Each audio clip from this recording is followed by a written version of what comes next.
নমস্কার বন্ধুরা, সোনার কিচেন ঘরে তোমাদেরকে স্বাগত জানাই। তো আজ আমি তোমাদেরকে খুবই মজাদার একটা সুজির ভাজা পিঠা বানিয়ে দেখাবো। তো এই রেসিপির ভিডিওটি পুরো দেখার অনুরোধ রইল। আর এই রেসিপিটি যদি ভালো লাগে কমেন্ট করো, লাইক শেয়ার সাবস্ক্রাইব করে আমার পাশে থেকো। যারা এখনও পর্যন্ত আমার চ্যানেলটিকে সাবস্ক্রাইব করেছো তাদেরকে অসংখ্য ধন্যবাদ। যারা আমার চ্যানেলটিকে এখনও সাবস্ক্রাইব করোনি, অনুরোধ রইল আমার চ্যানেলটিকে সাবস্ক্রাইব করে আমার পাশে থাকার জন্য। যারা আমার ফেসবুক পেজ থেকে দেখছো তাদের কাছে অনুরোধ রইল আমার ফেসবুক পেজটা একটা লাইক দিয়ে একটু ফলো করে দেওয়ার জন্য।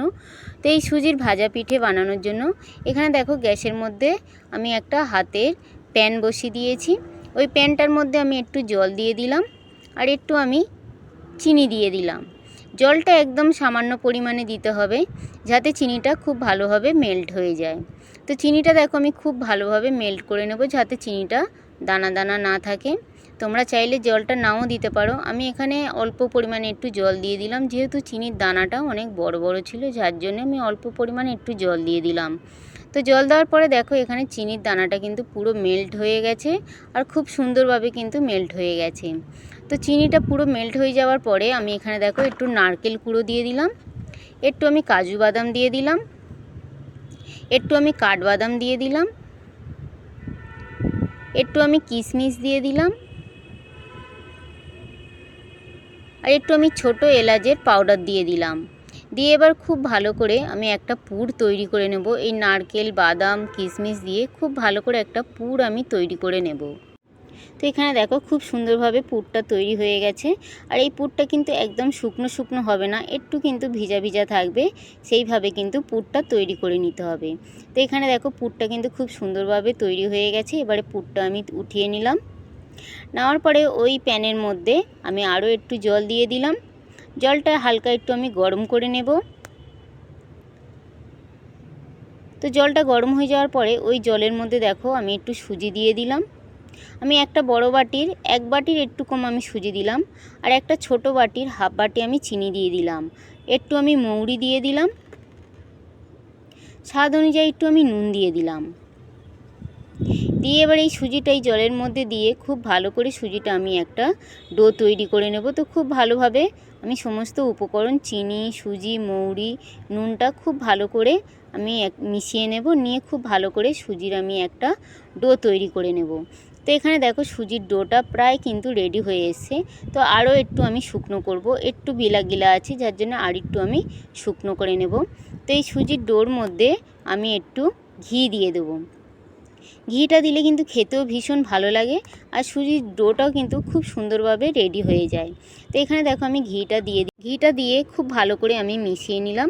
নিয়ে সুজিটা খুব ভালো করে কিন্তু এইভাবে ডোটা তৈরি করে নিতে হবে।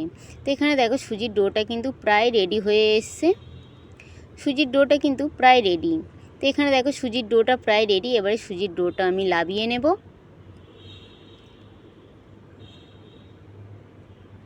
আর এই পিঠেটা খেতে কিন্তু ভীষণই ভালো লাগে। তো এই দেখো সুজিটা ঠিক এই রকম থাকবে, তখনই কিন্তু লাভিয়ে নিতে হবে। তো এখানে দেখো আমি প্লেটের মধ্যে লাভিয়ে নিয়েছি। নেওয়ার পরে হালকা গরম গরম থাকবে যখন সুজিটা, তখন আমি হাত দিয়ে এইভাবে খুব ভালো করে একটু মাখিয়ে নেব। খুব ভালো করে সুজিটা মাখিয়ে নিতে হবে যাতে সুজিটা দানা দানা না হয়ে থাকে, সেইভাবে কিন্তু খুব ভালো করে মাখিয়ে নিতে হবে। তো এখানে দেখো খুব ভালো করে মাখিয়ে নেওয়ার পরে সুজির একটা ডো তৈরি হয়ে গেছে। এবার এই সুজি থেকে আমি ছোট ছোট করে লেচি কেটে নেব। নেওয়ার পরে ওই ছোটো লেচিটা আমি হাতের মধ্যে ঘুরিয়ে ঘুরিয়ে আমি একটা দেখো হাত দিয়ে চেপে চেপে আমি একটা বাটির শেপে এই সুজির ভাজা পিঠেটা বানিয়ে নেব। তো এইভাবে দেখো আমি একটা বাটির শেপে বানিয়ে নিলাম। নেওয়ার পরে দেখো আমি যে নারকেলের পুরটা বানিয়েছিলাম, ওই নারকেলের পুরটা আমি ওই সুজির বাটির শেপের মধ্যে আমি দিয়ে দিলাম। দিয়ে এবার হাত দিয়ে দেখো আস্তে আস্তে এইভাবে করে আমি সুজির যে মুখটা বন্ধ করে দেব যাতে পুরটা বাইরে বেরিয়ে না আসে। তারপর দেখো মুখটা বন্ধ করে দিয়ে আমি হাত দিয়ে একটু গোল করে নিলাম। নিয়ে আমি একটু ফ্ল্যাট করে দিলাম। তোমরা গোল গোলও করতে পারো, আমি এখানে একটু ফ্ল্যাট করে নিলাম। নিয়ে দেখো এখানে রেডি হয়ে গেল সুজির ভাজা পিঠে একটা রেডি হয়ে গেল। এখানে এইভাবে আমি পুরো পিঠেটা রেডি করে নেব। তো এখানে দেখো পুরো পিঠেটা রেডি হয়ে গেছে। তারপরেও আমি তোমাদেরকে আরও একটা পিঠে নিয়ে নিলাম, নিয়ে তোমাদেরকে আমি দেখিয়ে দিলাম। তো সুজির এই দেখো আমি একটু ডোটা নিয়ে নিয়েছি। নিয়ে এইভাবে আমি হাত দিয়ে চেপে চেপে একটা বাটির শেফে বানিয়ে নিয়েছি। নিয়ে ওই বাটির শেফের মধ্যে আমি যে নারকোল, বাদাম, কিশমিশের যে পুরটা বানিয়েছিলাম ওই পুরটা আমি দিয়ে দিলাম। দিয়ে দেখো এইভাবে হাত দিয়ে এইভাবে চেপে চেপে মুখটা কিন্তু বন্ধ করে দিতে হবে, যাতে ভিতরে যে আমি পুরটা দিয়েছি পুরটা বাইরে চলে না আসে। পুরটা কিন্তু বাইরে চলে আসলে এই পিঠেটা কিন্তু খেতে একদমই ভালো লাগবে না, আর দেখতেও কিন্তু একদমই ভালো লাগবে না। তো এইভাবে দেখো পুরো এইভাবে চেপে চেপে মুখটা বন্ধ করে দিয়ে হাত দিয়ে এইভাবে গোল করে ঘুরিয়ে নিয়ে একটু চেপে দিলে এইভাবে ফ্ল্যাট হয়ে যাবে। তো এখানে দেখো পুরোটা কিন্তু রেডি হয়ে গেছে, সুজির ভাজা পিঠের পুরোটা কিন্তু রেডি হয়ে গেছে। এবারে এটাকে আমি ভাজবো। তার জন্য দেখো আমি গ্যাসের মধ্যে আবারও একটা হাতের প্যান বসিয়ে দিয়েছি। ওই প্যানের মধ্যে আমি সাদা তেল দিয়ে দিয়েছি। আর তেলটা কিন্তু খুব বেশি গরম করব না, খুব বেশি গরম হলে কিন্তু এই পিঠেটা বাইরের দিকটা পুরো পুড়ে যাবে আর ভিতরের দিকটা কিন্তু কাঁচা রয়ে যাবে, খেতে কিন্তু তখন আর অত ভালো লাগবে না। তো এখানে দেখো তেলটা হালকা গরম হয়ে গেছে, যাওয়ার পর আমি সুজির এই পিঠাগুলো দিয়ে দিলাম। দিয়ে কিন্তু গ্যাসটা কমিয়ে দিয়ে কিন্তু এই সুজির পিঠাগুলো ভাজতে হবে। একটু সময় দিয়ে ভাজলে সুজির ভাজা পিঠেটা খেতে কিন্তু দুর্দান্ত লাগে। তোমরা অনেক রকমের পিঠা খেয়েছো, একবার হলেও এইভাবে আমার মতন করে একবার এই সুজির ভাজা পিঠা বানিয়ে খেয়ে দেখো, আশা করি তোমাদের ভীষণ ভীষণ ভালো লাগবে।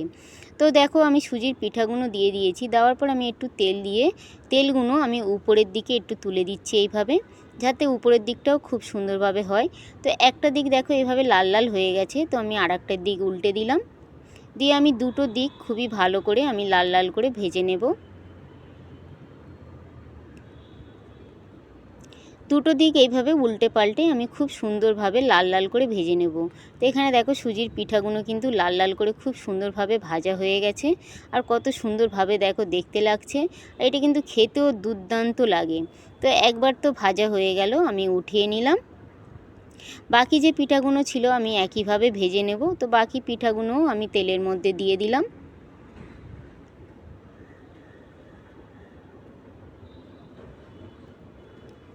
তো বাকি পিঠাগুলোও দেখো আমি তেলের মধ্যে দিয়ে একইভাবে আমি পিঠাগুলো ভেজে নেব। তো নেওয়ার পরে দেখো এখানে পুরো পরিবেশন করার জন্য পিঠাগুলো রেডি হয়ে গেছে, আর কত সুন্দর হয়েছে দেখো, তোমাদেরকে আমি একটা ভেঙেও দেখাচ্ছি। এখানে দেখো কত সুন্দর, ভিতরটা পুরো নরম আর বাইরেটা কিন্তু একদম ক্রিস্পি। দুর্দান্ত লাগে এই সুজির ভাজা পিঠেটা খেতে। একবার হলেও তোমরা এইভাবে বাড়িতে বানিয়ে খেয়ে দেখো, আশা করি ছোট থেকে বড় সবাইয়ের এই পিঠাটা ভীষণ ভীষণ ভালো লাগবে।